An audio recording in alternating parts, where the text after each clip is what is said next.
Good morning friends, मैं अमित आपके अपने चैनल इजी पढ़ाई लिखाई में आप सभी का स्वागत करता हूं। आशा करता हूं आप स्वस्थ होंगे। मैं आज जो वीडियो बना रहा हूं वो video specially Bihar 7th phase शिक्षक भर्ती जो है उसके प्रथम पत्र का भाग 2 जो कि एक भाषा है, अनिवार्य भाषा हिंदी, बंगाली और उर्दू, इन तीनों भाषाओं में से हिंदी भाषा के लिए बना रहा हूँ। आप सबको ज्ञात है कि प्रथम पत्र जो तीनों तरह के शिक्षक के लिए, या वो प्राथमिक शिक्षक हों, माध्यमिक शिक्षक हों या उच्च माध्यमिक शिक्षक हों, इन तीनों के लिए अनिवार्य पत्र है। और इस प्रथम पत्र अनिवार्य पत्र के भाग 2 जो भाषा से रिलेटेड है, इसमें हिंदी से 75 अंक आएंगे। तो मैं आज आप लोगों को हिंदी की शुरुआत करूंगा, हिंदी भाषा की शुरुआत करूंगा जो कि अनिवार्य है। और ये क्लास तब तक चलेगी जब तक आपका जो टारगेट है 75 मार्क्स लाने का वो अचीव नहीं हो जाता है।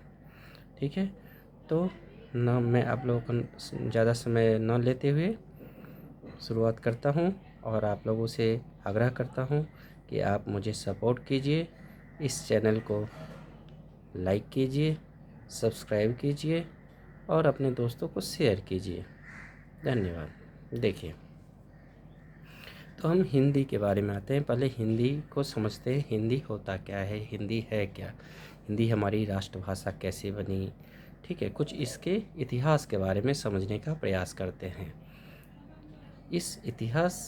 हिंदी के इतिहास से भी प्रश्न आने की अति संभावनाएं रहती है।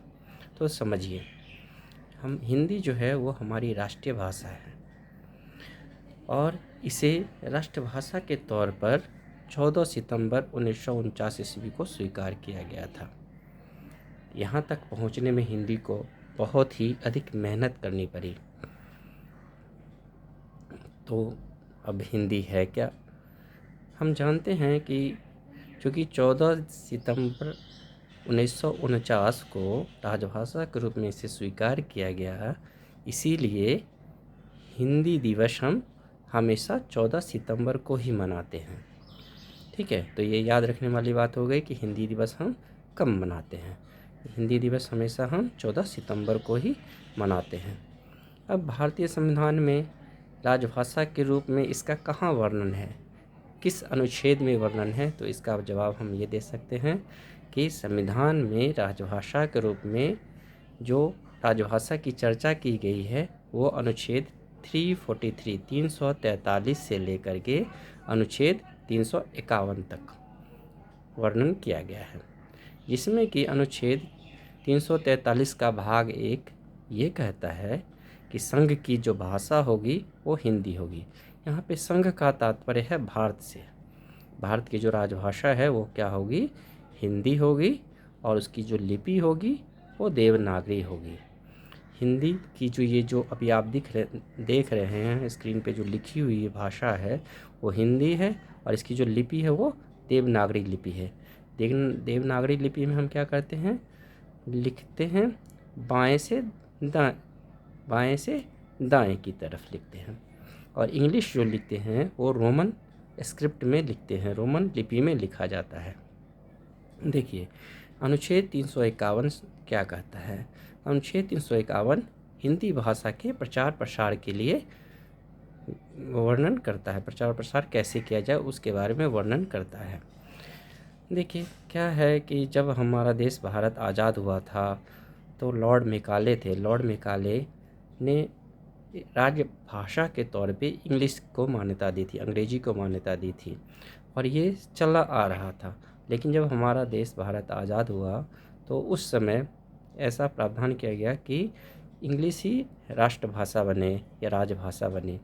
परंतु बहुत सारे अपने जो स्वतंत्रता सेनानी हैं उनके विरोध करने पे हिंदी को भी राष्ट्रभाषा का दर्जा दिया गया। मतलब भारत की जो कार्यकारी भाषा है वो हिंदी भी है और इंग्लिश भी है। ये दोनों भाषाओं में भारत की जो भी कार्यालय की भाषाएं हैं ये दोनों लिपि में होती है। अब चलते हैं, हिंदी जो है मूलतः ईरानियों की देन है। अब किस लिए ईरानियों की देन है, क्यों कहेंगे हिंदी मूलतः ईरानियों की देन है? तो आप सब अगर इतिहास पढ़ते होंगे तो आपको पता होगा। देखिए मैं आपको मैप दिखाता हूँ, ये भारत का मैप, प्राचीन भारत का मैप। जब ये आक्रमण करने आए ईरानी इंडिया में, तो यहाँ पे एक सिंधु रिवर हुआ करती थी। इस रीजन में एक सिंधु रिवर हुआ करती थी और ईरानी इस सिंधु का उच्चारण नहीं कर पाते थे, श को ह बोलते थे। इस कारण से इन्होंने इस सिंधु को हिंदू कहा और इस क्षेत्र में बसने वाले सारे लोगों को हिंदू कह दिया। और उस हिंदू की जो भाषा थी उसको उन्होंने हिंदी कहा। तो हम क्या कहेंगे कि हिंदी जो है वो ईरानियों की देन है। ठीक है, यहाँ तक समझ में आ रहा होगा। अगर आपको समझ नहीं आ रहा है या मैं बहुत तेज़ बोलता हूँ तो आपसे आग्रह है कि आप इस वीडियो को दोबारा देखिए और धीरे धीरे समझने का प्रयास कीजिए। और एक और रिक्वेस्ट करूँगा, आप इसका स्क्रीनशॉट भी ले सकते हैं जो आपको ऑब्जेक्टिव हल करने में सहायक होगा।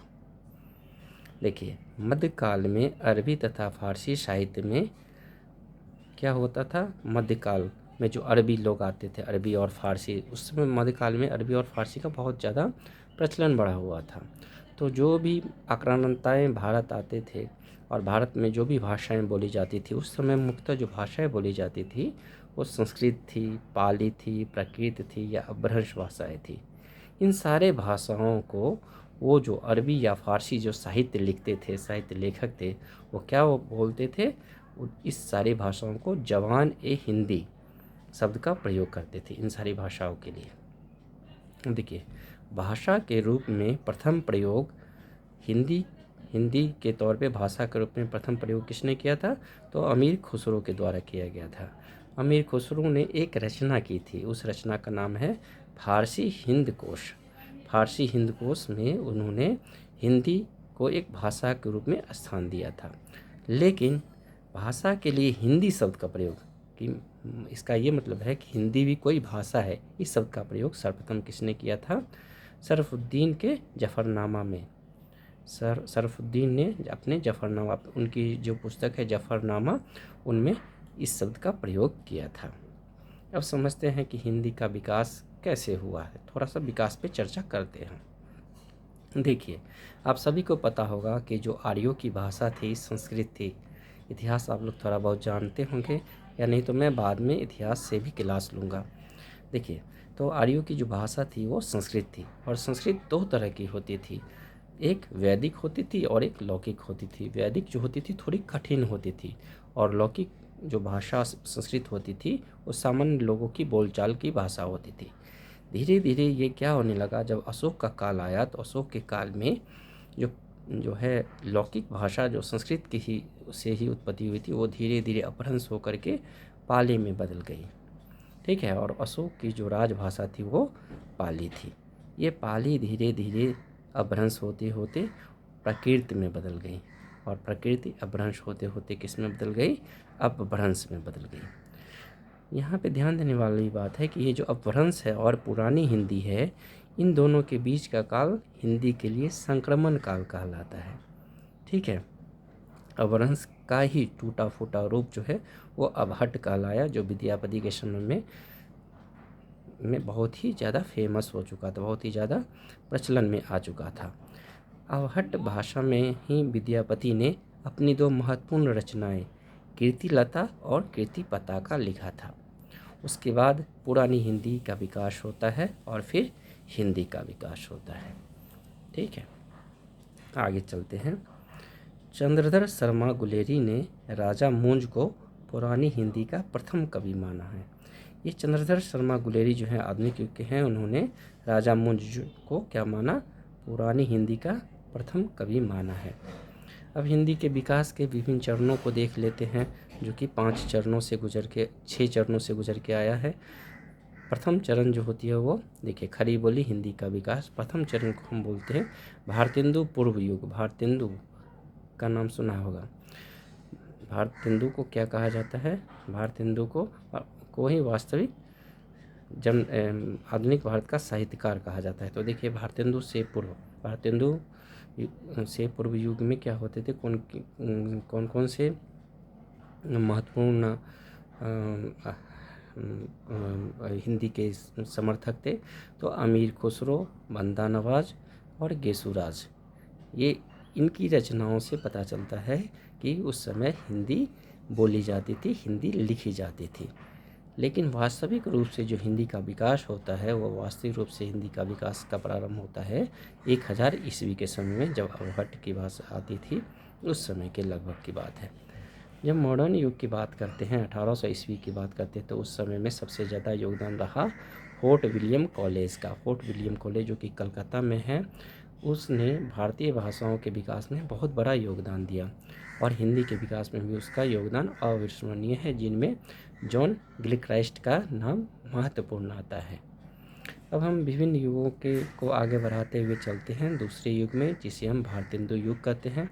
भारतेंदु युग का जो विकास है, उसे हम 1850 से लेकर के 1900 तक का काल मान लेते हैं। भारतेंदु को आधुनिकता का प्रवर्तक साहित्यकार माना जाता है। भारतेंदु